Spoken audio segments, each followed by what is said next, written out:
Good afternoon, one and all. My understanding is that you will have entered the meeting on mute. And could I ask you, please, to turn your cameras off if they are on? That would be helpful for all involved. Thank you very much.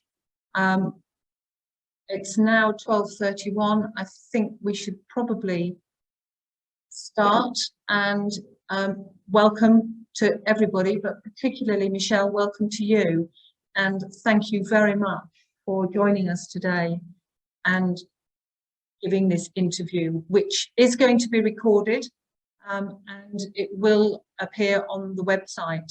A little bit more housekeeping, I think, from the point of view of questioning. Can I hand over to you, Pam? Yes. Secondly, a welcome to everybody, and thank you for coming to this second lunchtime bite. We're going to ask for Q&As at the end of our conversation, if that's okay with everybody, and to do that via the chat.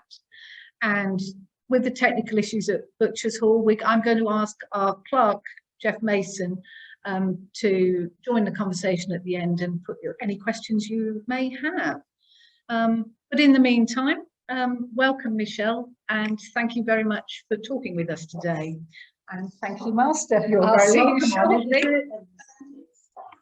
So, just for those, Michelle, who may not be aware, if you can explain how, after leaving uni with your economics degree, you joined the meat industry and how that progressed to you becoming in your current position as head of marketing for Dawn Meats. Well, good morning, everyone. Morning, Pam and Master. Yes, you could say that the meat industry was in my blood, I suppose. But my career in it certainly wasn't by choice. But it was probably inevitable, if I'm being honest about it. And hindsight is a great thing, and I wouldn't have it any other way. Going back down memory lane, my father, grandfather, and even his father before him all had a connection with Smithfield. And from about the age of 5 until about 10, I'd be taken every school holiday along whilst they conducted their business in the, what I would consider stupid hours of the morning. That was my childcare in those days.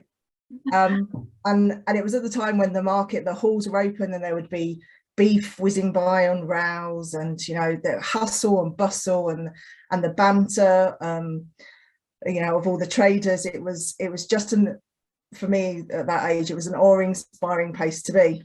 But it wasn't actually until I was about 13 that I got my hands dirty, and I was in search of a Saturday job, as you needed.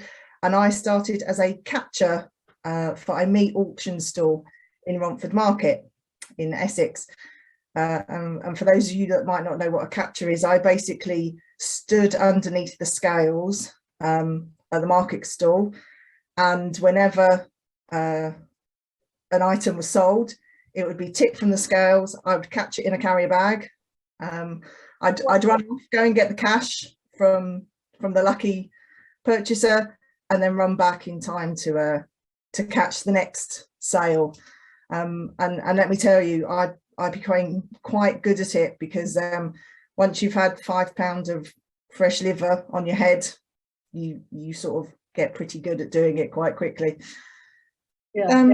So that was sort of my first foray, and I stayed there for 5 years, and they were 5 fabulous years.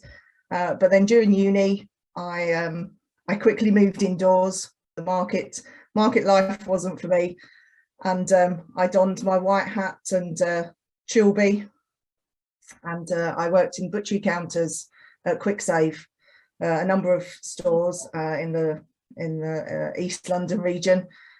And it was here that I got to hone my, quite frankly, horrendous butchery skills now, when I look back, in those days. And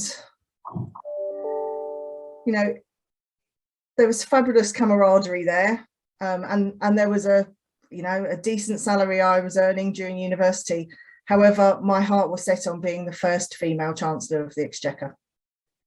That, you know, I don't even know how or why that was my aim, but from about the age of 15, that was what I wanted to be.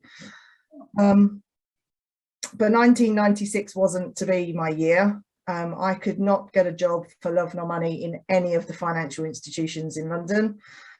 You know, I even offered to be the tea boy or girl for free, but no. So I pretty much ended up taking the first job that came along, which was a part-time receptionist role at my local Tesco store. And it was here that the store manager sort of recognised something in me, and they'd lost their graduate placement, and he gave me the opportunity to step into that role. So I had 2 years experience in Tesco on their management scheme. It was a period of a lot of change for Tesco. It was the introduction of 24-hour shopping. It was the introduction of the home shopping service.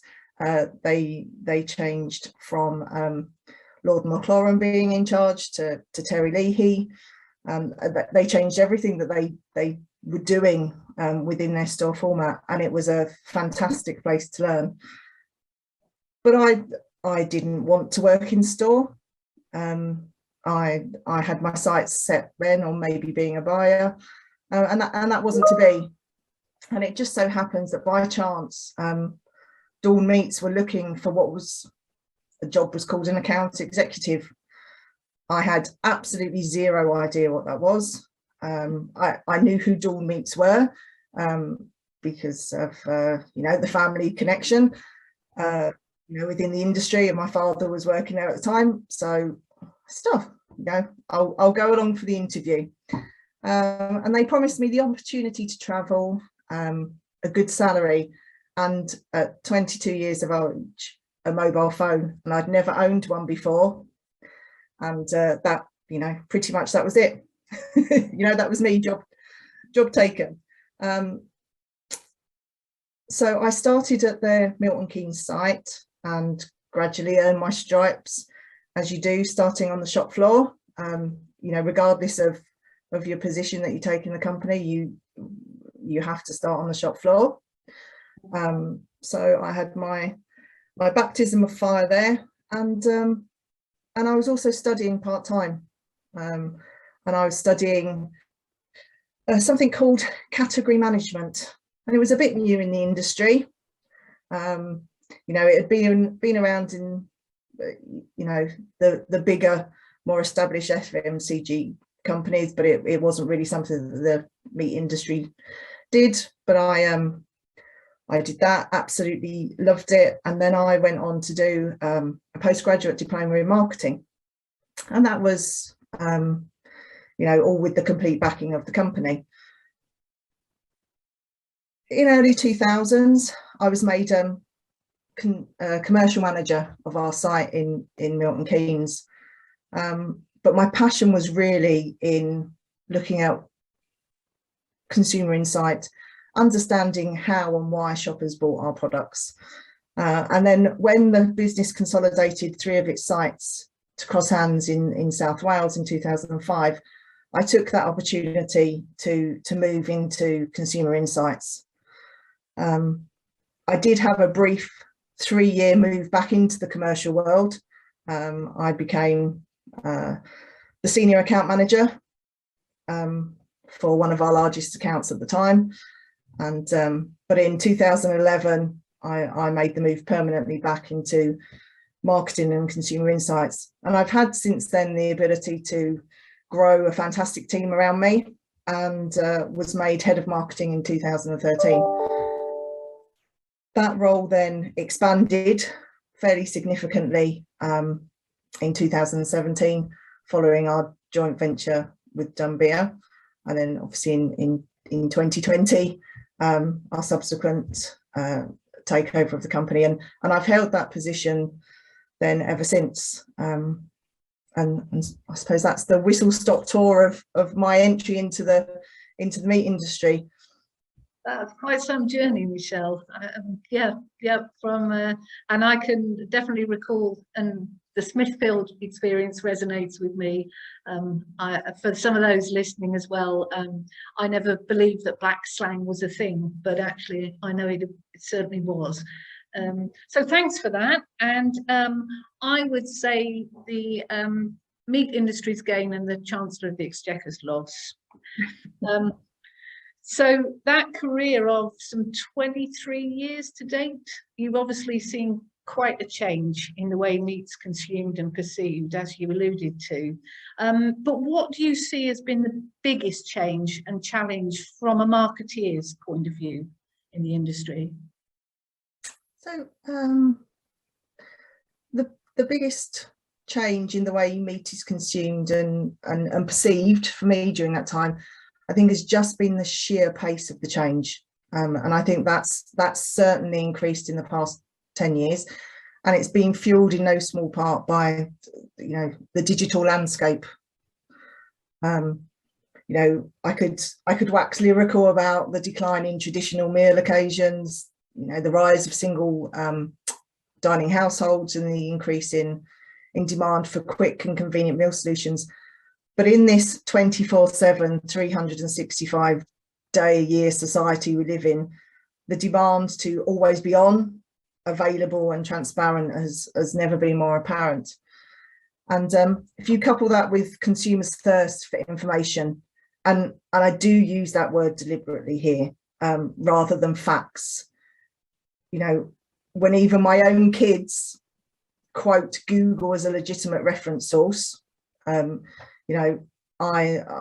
getting the facts about our industry, or getting the facts heard about our industry is the biggest ongoing challenge, I think, for meat. Obviously, notwithstanding the current challenges of dealing with post-COVID recovery, soaring living costs, and obviously the crisis in the Ukraine. I think the industry is in need of a makeover. I think we've, for years, have been too content to sit in the background, making no real comment with regard to, increasingly disingenuous claims levelled at our industry. And our narrative is being written for us without our input, and that's the challenge that we have to rise to. Absolutely, yeah.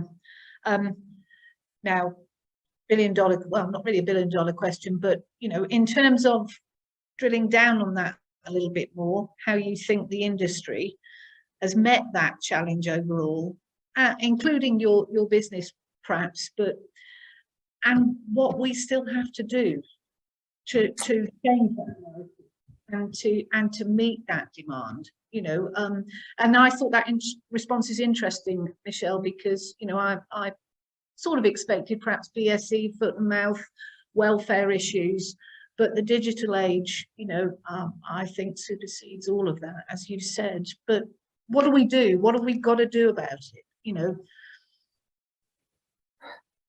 I suppose a good start has been made in trying to change this narrative. There are industry groups such as the Global Meat Alliance, whose moonshot claim is to create a single positive global narrative for the meat industry. But at a closer to home level, our levy bodies such as AHDB, HCC, QMS, LMC and Balbia, they are all using legitimate, well thought out consumer research to counteract some of these claims and create this narrative. And the We Balance campaign in particular for AHDB has been particularly successful. And as a business and personally as a marketer, I fully endorse what they're doing, and we are seeing the benefit of that. And individual businesses are much more comfortable and they're much more vocal with respect to, frankly, some of the outstanding and groundbreaking work that they're doing in the environmental space or the health space. We have a huge amount to talk about. We have, as an industry, and I'm not going to say whether it's right or wrong, we've chosen not to respond typically to the claims that are levelled at us, but we have begun to make sure that we have our own narrative. There is never is, you know, my thoughts are there's never any point in fighting fire with fire. You know, we don't have to go against the vegans or vegetarian or people that are fighting on an animal front, right, an animal rights front. However, we should create our own positive narrative about our industry, because there is a lot to be positive about, and the fact that still 87% of UK shoppers are picking up meat every single week, I think still attests to that fact. The story, doesn't it? Yes, tells a story that I think perhaps as an industry, and I'll say it rather than you, Michelle, that the industry perhaps doesn't dictate that narrative enough, you know, and I have been banging on about this, you know, through pages of meat industry magazines for quite some time, but I think we've really got to pick up the baton, you know, and in a small way I see things like our chats and some of the work that the Livery's been doing as part of that, you know, that the whole industry gets engaged and starts talking about the same message as well. But I'd like to move on perhaps to consumer insight and hear a bit more about your role with that. And, you know, I know you studied with the Chartered Institute of Marketing. You're a chartered marketeer, I think I'm right in saying. So how does all that feed in to actually delivering that narrative? And, you know, how has that benefited you?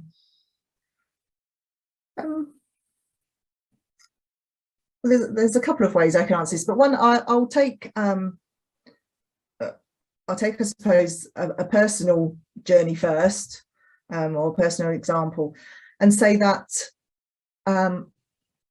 through studying marketing and marketing practices, it's actually been what's underpinned my career, because I have used those fundamental principles of identifying a gap, determining the best way to fill that gap, and building a compelling case around, particularly in terms of my career, around why that best person to fill that gap would be myself.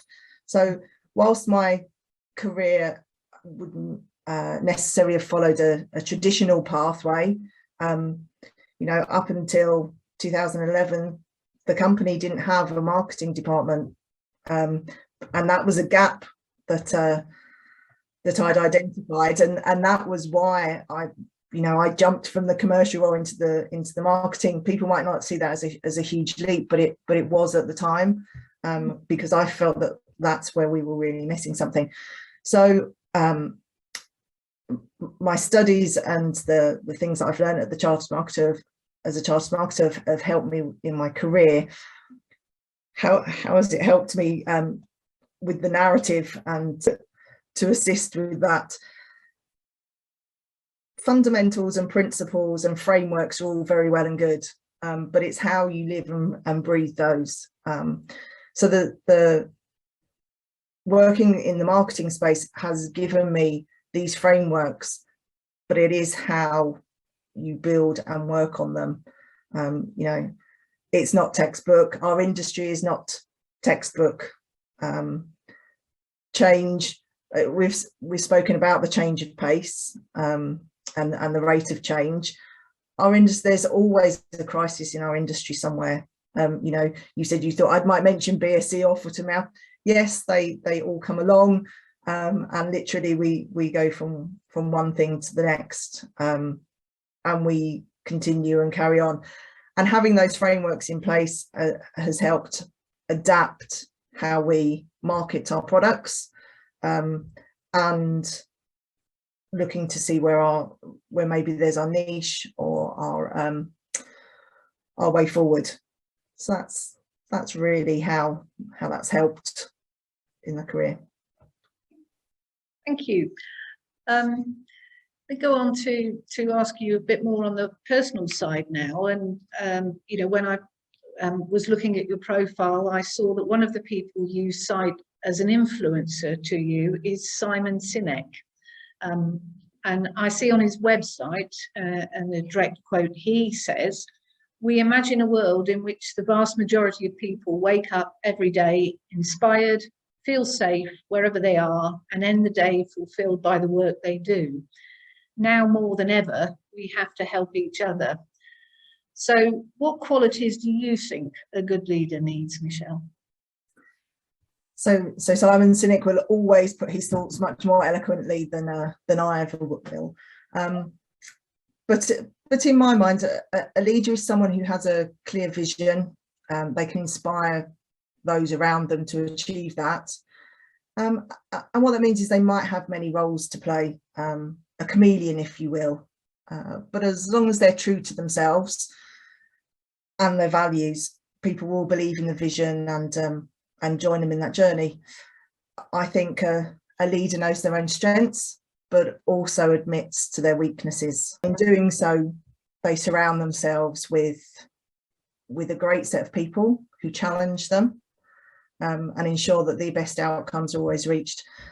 And I also think there's never any harm with a leader having a bit of fun. You know, there's nothing worse than I think I've had many different leaders to look up to during my time with the various places that I've worked, and I think the thing that has always drawn me to them has been the fact that they are true to themselves, whether they are, you know, telling us what to do, whether they're asking us what should be done, and working on the collaboration piece, or actually letting us get on with it. What comes through is that actually they're being themselves. Interesting you say comedian, you know, given the circumstances in Ukraine, which, you know, their president went from comedian to world leader under such pressure. Just quite inspirational, I think. And Sinek is clearly an optimist, but what do you think the industry can be optimistic specifically about, and why at the moment? So as a glass half full girl myself, which is why he resonates so much with me. I do feel the industry has a lot to be optimistic about. The pandemic put meat firmly back on centre of plate in many households, and whilst consumption levels have dropped since the height of the pandemic, they are still up versus 2019 at a retail level. So I think there's a lot to celebrate in that, and there's a lot for us to get a hold of and be optimistic about. You know, Veganuary claimed the highest numbers of sign-ups. However, it's only still 2% of the population. I think we have to be optimistic in the fact that these numbers are not changing significantly. There's lots of noise, there's lots of debate, and it's about pushing through and getting our voice heard in there, because actually the numbers are what we need to be looking at. I think, you know, it's the science behind what we do. It's about the numbers in terms of what people are actually doing versus what they say they're going to do. So I think there's a lot to be optimistic about there. There was a good COP26, maybe not some of the outcomes that we would have liked to have seen as an industry, but the fact that it was held in the UK brought a spotlight to our production systems, and as I say, I'm very optimistic that the industry will come together. You know, I know you said it before that we're not very good at dictating our own narrative, and in part that's been because there's still some reluctance to come together as an industry. We'll support each other wholeheartedly on many things, but there is still some of this reluctance to come together. And that is changing, and I'm optimistic about the fact that we will get there in a pre-competitive space, to overcome some of the challenges that we face. Absolutely agree. And you know, if forgive me for citing, but you know, I do recall sadly the late Richard Cracknell standing up in this hall where I'm sat and saying to the audience, you know, what we're good at in this country is growing grass and turning that into protein. And I think that's a very simple message and a complicated message at the same time, but a strong environmental message. And it's something that surely the industry can harness and continue as a narrative out there. And I'd implore everyone to share that message, even with those Googling, with family, with friends, and with colleagues in the industry. And I think the livery plays an important role in that. And Michelle, turning to that, I understand that you're soon going to be joining our livery, which is great. And so I wondered how that came about and basically what attracts you to that. And I understand that can be part of rather big celebration coming up too as well. Yes, so I'll go back to the days of coming to Smithfield, and you would see, and I don't know why or how, but you would sometimes see Liveryman, or it might have even been the master in his ermine walking through the market, and I was always fascinated. It was always, you know, who are these people? What do they do? What role do they play?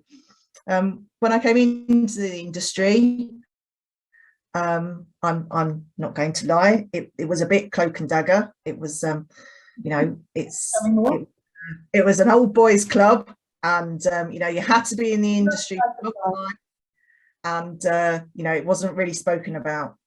So you know, I left it for a few years, but it was through a chance meeting with the master, Margaret, at an event, that I finally realised that it was an option for me to be able to join. So yes, I'm looking forward to being clothed on the 8th of April, which, as you say, happens to be my birthday. Right. And I'm absolutely delighted to be doing that. But what, I suppose, the fundamental, you're asking me what attracted me, it's really being around like-minded people. You know, I have history, heritage. I'm fiercely passionate about the industry, and a lot of my colleagues are. But a lot of the new entrants into our industry, it is a job for them, and whilst they enjoy it, it is just a job, but actually it is a bit more than that for me. And the livery embodies everything that I feel the meat industry stands for, which is its, you know, camaraderie of fellowship and furthering the cause of the industry. Yeah. And I would add to that, you know, I joined the livery in 1996, and yeah, represents friendship, fellowship, and of course food is a big part of that in everybody's life, I think. So that's great. So as a new liveryman coming in, are there things that you'd like to see the livery doing, Michelle? Have you given that any thought at all? I haven't, and part of the attraction is the mystery and the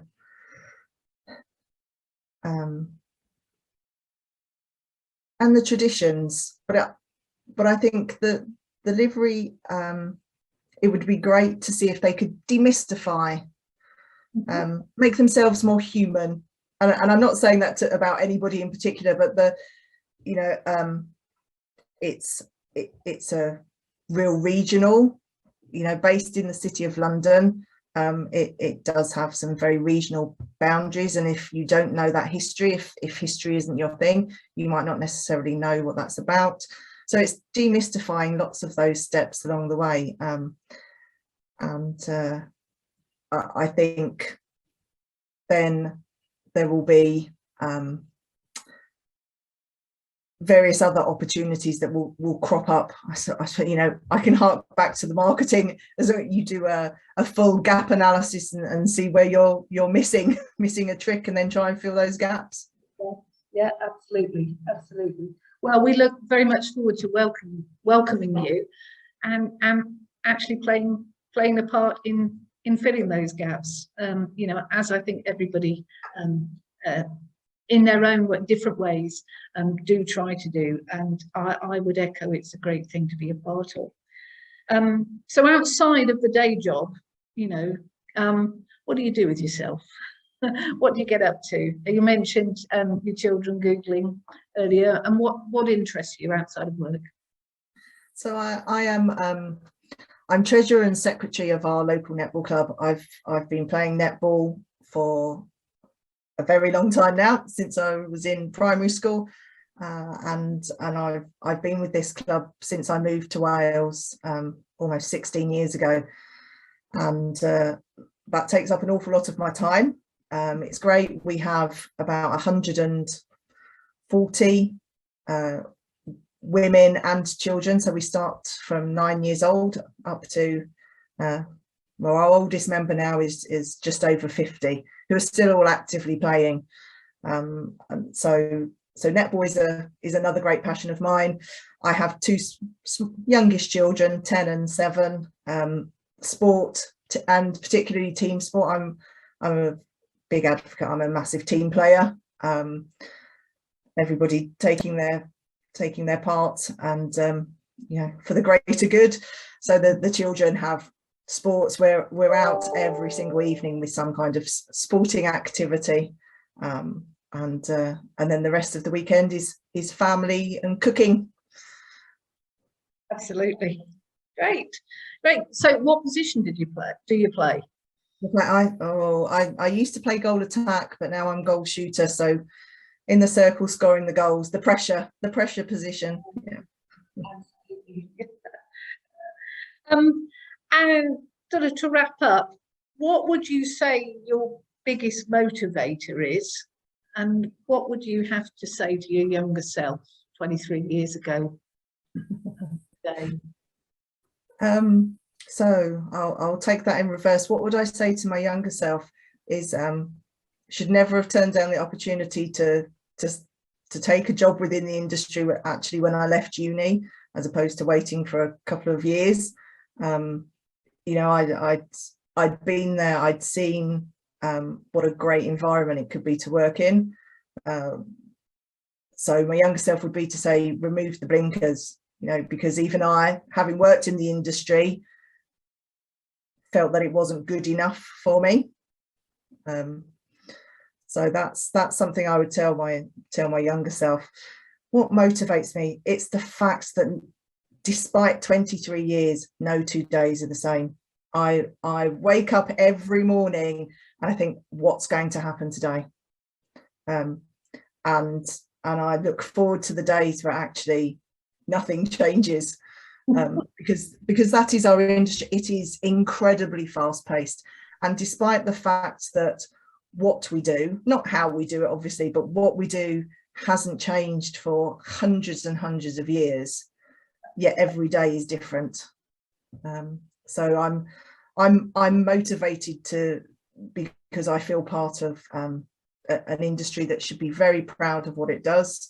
You know, we are, despite what the media might say, the products we produce are absolutely essential as part of a healthy diet, and that is what motivates me to make sure that the next generation understands that we all have a role to play. Absolutely. Right. Well, thank you, Michelle. Yeah, a pleasure as always to speak with you. And I'm going to ask our master, Margaret, to come back and join me. And I think we have a few questions. We do have a few questions. I'll wait till the master sits down. Thank you. Okay, so the first question, Michelle, is from Lucianne Allen. The hospitality industry has put together an amazing campaign on recruitment. Each business joins by paying £10 per employee, and they are fighting a joint challenge together. Do you feel we as an industry could do more or something like this to work together on the environmental issues? And if so, what? That's a very good question, Lucianne. Do I feel the industry could do more or something like this? Absolutely. And I think, as I was saying earlier, individually, we do some fabulous things, but it's about how do we bring those together to make the industry, you know, to encourage the industry as a whole to pick them up.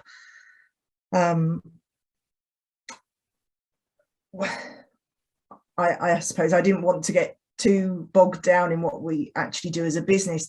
However, but one of the biggest challenges we have is countering environmental claims. And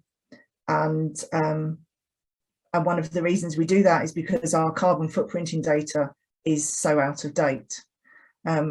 So I certainly think that is some kind of project that we could all work on together. And I say that obviously in the full knowledge that our business have started a project with our own farms, but we are certainly going to be welcoming anybody who wants to join in that journey, because unless we can refute some of these claims legitimately with science and with fact, we're never going to be on the front foot. But absolutely there should always be these either crowd-funded projects, because the collective knowledge is certainly better than the single. And perhaps all using the same measurements as well, Michelle, I think is something that I've heard, you know, people speak about. You know, if the industry is talking the same language, then, you know, the complexity of that makes it arguably as simpler to get across. You know, whereas that's been a debate, I think, that's raged in the industry itself as to, you know, how they measure things and actually how you then explain that to the person who's actually going to pick that piece of meat up in the supermarket. It is an ongoing issue. Yeah, absolutely. So I have a second question, Michelle, from Jude Capper. Given your amazing work and experiences within the industry, how do you think we can keep the momentum going and make the meat sector more attractive to female students and apprentices? Oh, thank you. Thank you for that question, Jude.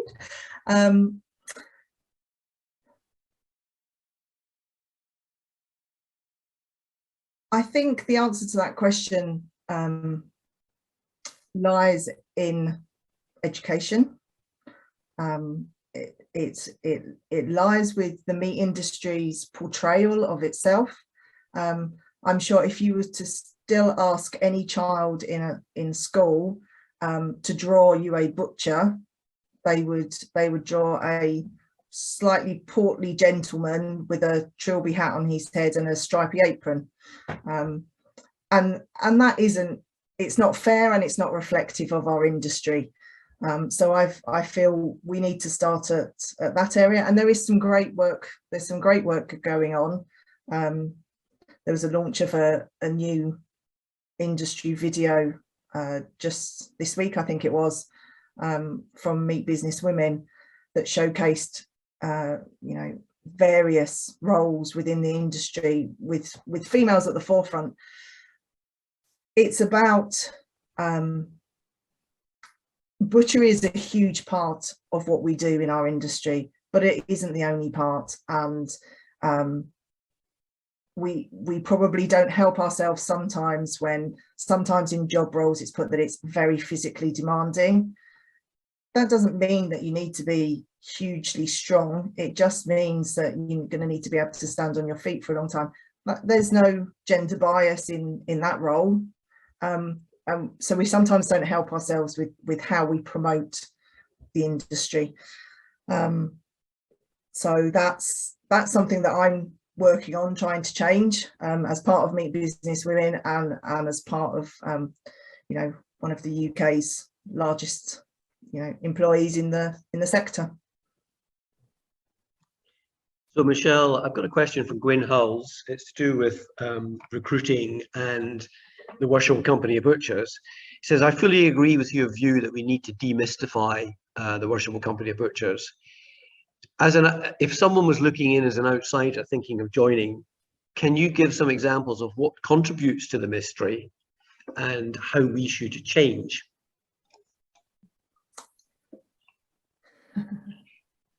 Thank you for that question, Gwyn.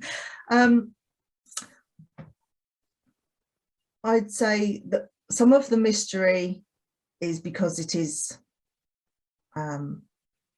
within the industry. So if you're not in the industry, you wouldn't know about the worshipful company of butchers. There's probably also a step up from that as well, in that livery companies as a whole probably need to do something to promote livery companies and what they mean and the important role that they play. So there's some things, I suppose, one step up, and then for the worshipful company of butchers itself, it's about the members who are currently within the industry, promoting that within their own organisations. It's about reaching a different target audience. You know, I'm not saying that it necessarily needs to become younger or any other endorsements that you might want to place on it, but it probably needs to find different ways to target who, you know, to target their audience. You know,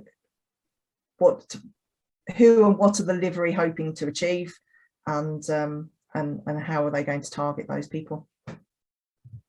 Okay, Michelle, thank you for that. I've got a question from Bob Bansback, actually. So he asks, going back to earlier in your career, you went to university. What things that you learned at uni have helped you in your subsequent career? Also, how can the overall education system better prepare younger people for coming into our industry? Thank you, Bob. Oh, what things did I learn at university? What does anybody learn at university? How to work under pressure and still produce the results. I think I had a very enjoyable 3 years at university. But in all seriousness, I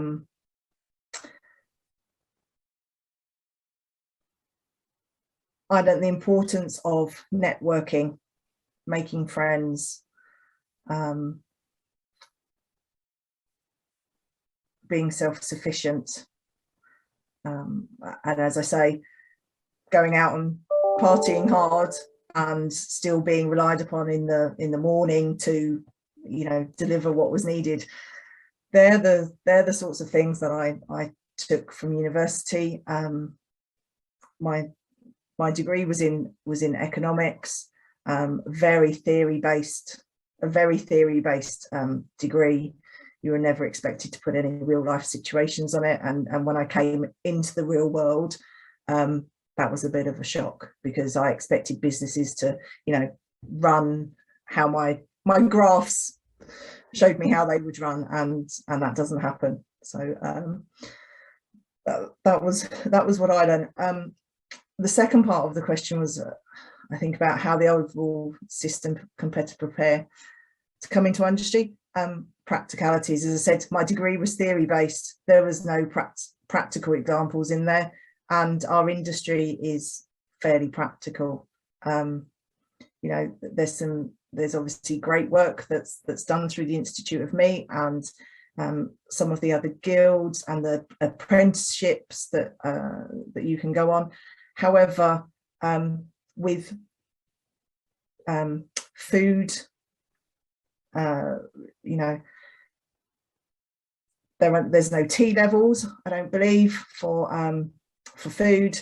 A levels in food technology and science have pretty much been abandoned. No GCSEs. You know, how are our children and future generations going to learn about our food systems if they're not taught in, you know, from primary school? And I'll use a very personal example. I live in a very rural farming area, and there are still a number of children, despite coming from farming backgrounds, whose classmates, don't actually associate a chicken with the chicken on their plate. So the system, I think, is broken throughout. And if you can't get that fundamentals right at the start there, regardless of going through the education system, if you can't get it there, why would anybody want to take food or an agricultural, a food technology related course at university when that's their first experience of that subject topic? Michelle, thank you. I've got a question here from Gemma. You talked about the difference in what consumers say they do and what they actually do. Something we've been wanting to quantify for a while, specifically when it comes to meat consumption and making environmentally conscious lifestyle choices. Have you come across any data on the difference between wanting to appear to be doing something and then actually doing something different? Obviously, one motive is to appear to care about important issues when you perhaps don't prioritize them. What are the other motivators for doing this? It's quite a long question. So I have been privy to some data that shows when consumers have a choice over when price is taken out of the equation, what they would choose to buy, and typically environmentally conscious lifestyle decisions do come up higher. As soon as you put price into the mix, it changes the dynamic. And after this, Gemma, I will send you some sources for those. I'm not going to quote them off the top of my head now. That isn't what I do. But we also carry out research ourselves. We have a platform that we use, and some of these questions we ask on a regular basis. That's a very short question. You mentioned the digital landscape. Do you have a preference or a favorite digital platform? Oh, Keith, now you're asking me to reveal my secrets, because personally I hate social media, and I have a small digital presence, and I'm not particularly active on it. However, from a business perspective, Twitter and Instagram to a certain degree, it depends on what face we want to put out there. If we're talking about the business, Twitter is probably the most responsive and also the most widely consumed of our platforms.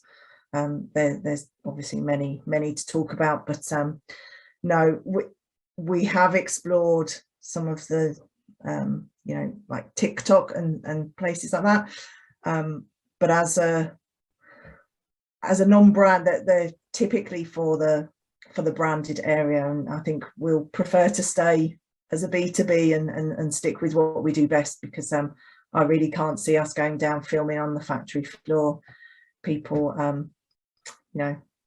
cutting down a side of beef just for TikTok consumption, and then it'll be created into a meme, so we wouldn't want that either.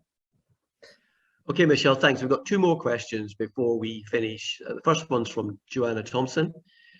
Adding to previous discussion, a lot of the evidence we are seeing about rises in veganism and vegetarianism, especially over the last couple of years, points to changes in the lifestyles, opinions of younger people, Gen Z and beyond. How do you think the industry can appeal specifically to young people today?